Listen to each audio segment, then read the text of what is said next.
what's going on, everybody? Dale Valor here with another MVD exclusive video. So check this out. You know, I talk to so many guys that have issue with worrying about if their girl is going to cheat on them. Or if they get a girlfriend, is she going to cheat? Okay, basically what happens is they don't even go out and try to talk to anybody, try to get anything going, try to date anybody because they're like, oh, they're just going to cheat anyway. Conversely, I've dealt with other guys that I've coached who have had girlfriends who have cheated on them. It is a very common thing. You know, men cheat too. You know, I'm not just saying it's like all women cheat. No guys do. And so, you know, He-Man Woman Haters Club, you know, just women. You know what I mean? I'm not saying that. But it is very, very, very common. So, you know, I was thinking about it, and why is it that this happens so commonly? And what are some things that we can do as men to try to help prevent that from happening? Okay, so I've got a few thoughts on it. We're going to get into it right now. Let's go. Number one, some just do, okay?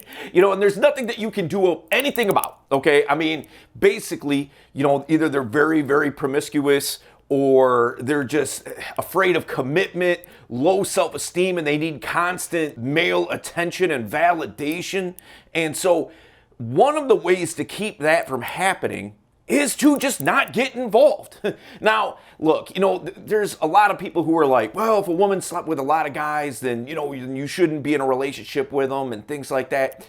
You know, I think it's more of a thing of you judge somebody on their character, and if you consider that to be a character flaw, and it's something that goes against your code and against your boundaries, okay, man, I'm with you.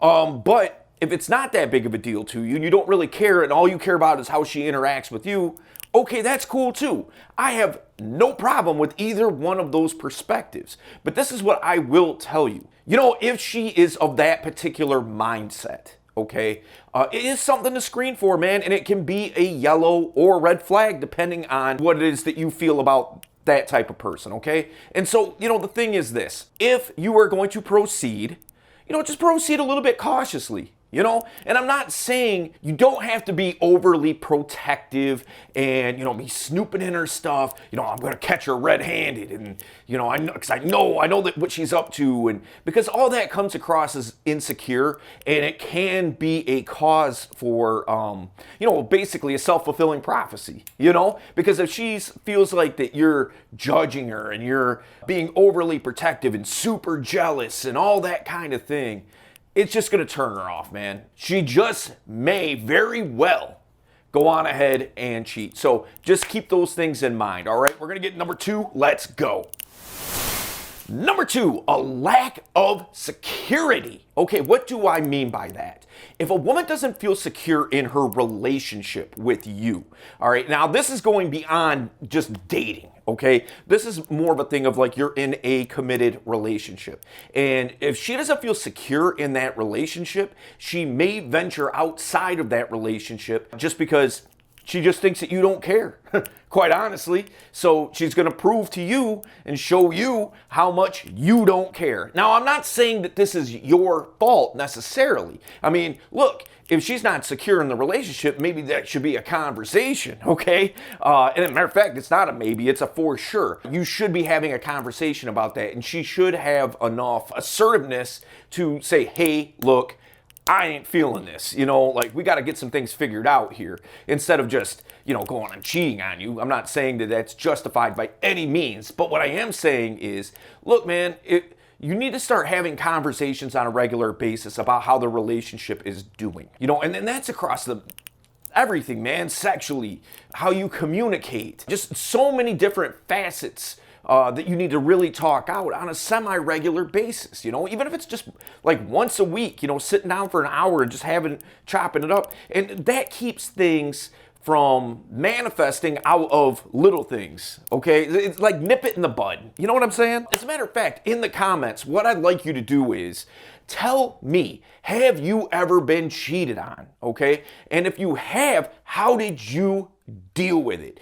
And if you haven't, is it something that you're worried about, that is on your mind, like, man, like, I really hope that doesn't happen to me. You know, I'd like to hear that too and your perspectives on that. So drop that in the comments. All right, we're gonna get to number 3. Let's go. Number 3, sold a false bill of goods. She bought some wolf tickets, and those wolf tickets are you.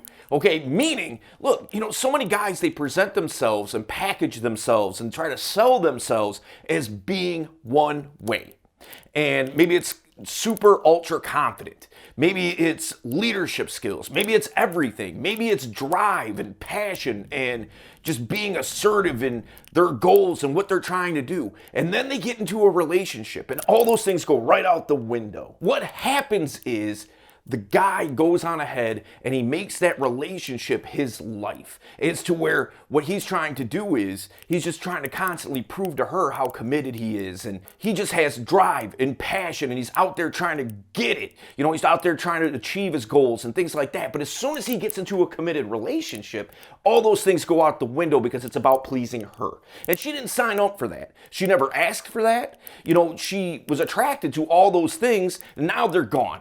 He just chucked them, you know, because now it's about her. It's not about me anymore. Well, that's the wrong approach. And that is going to drive a wedge and drive her away from you because, look, you need to have your own thing going on. She's attracted to who you are. She's not attracted to us. She's attracted to you. And so you have to maintain being you. You have to continue to level up. You have to be on your path. You have to be on your purpose and trying to accomplish things in life because that's highly attractive. And if you throw that away for the sake of her, how do you think she's supposed to feel? You know, like you might say, well, she should feel honored that I'm, you know, giving up all these things just for her. Nah, man, that ain't it, because that's not what she wants, okay? That's not what she's aiming for in being in a relationship. It's about a partnership. It's not about her running the show, okay? It's not about that. All right, so we're going to get number 4. Let's go. Hey, listen, guys, wanted to take this quick time out just to remind you. Look, if you haven't subscribed to the channel, make sure you do so. We don't want you to miss out on any of the great content, the information that we're putting out there that can be beneficial for you today. Also, share it with somebody that you know needs to see this information. And in addition, man, make sure that you hit the thumbs up. We always like you to comment, all that kind of thing. You know the deal. And in addition to all of that, make sure that you join us September 25th for our live Zoom event. We do one on the last Saturday of every month. It's always a great time. We always go super deep on a topic. And this month, what we're going to be talking about is sexual mastery. All right, how to really get down. You know what I'm saying? So here's the deal. Register for the event and just show up. It's 100% free. You got nothing to lose. It's a great time. Bring some questions with you. We always do a great Q&A session. So look, I'll see you there. Number 4, you took your foot off the gas, meaning you just don't care anymore. Quite honestly, like you let yourself go, man. You know, like you were leveling up, you were doing things, maybe going to the gym regularly, maybe you were starting a business, maybe you were doing, I don't know, man, it could be anything, going to school. Lots of things that you were trying to accomplish and trying to level up, and you just kind of took your foot off the gas. You got lazy, you put on 50 pounds, and the next thing you know, she's like, why am I with this guy? He has to give me a reason not to cheat on him. You know? And it's, again, man, I'm not saying that it's justified. I'm not saying that that's what she should do. But what I'm saying is that can be the result. Okay? So look, you know, hey, man, you know, if you've been cheated on and you see back to your relationship, it's probably one of these things, okay? I mean, or it's the first thing, which is, like I said before, it should just like that, you know? So, hey, look, man, you know, deal is, if you take your foot off the gas, you're not going as fast anymore. You just simply don't care. So listen, guys, earlier in the video, we talked about her feeling secure. That relates to safety in a lot of ways. And a while back, we did a video on how to make her feel safe and the safety concerns that women face and why you should be able to step in and take some of that pressure off where she doesn't feel unsafe. She needs to feel safe with you. She needs to feel like she's safer with you than she is without you. Okay? And so we did a whole video on that. We go really deep and we explain why and the things that you can do to make sure that she feels safe. And so what I want you to do is go check that video out, and I will see you there.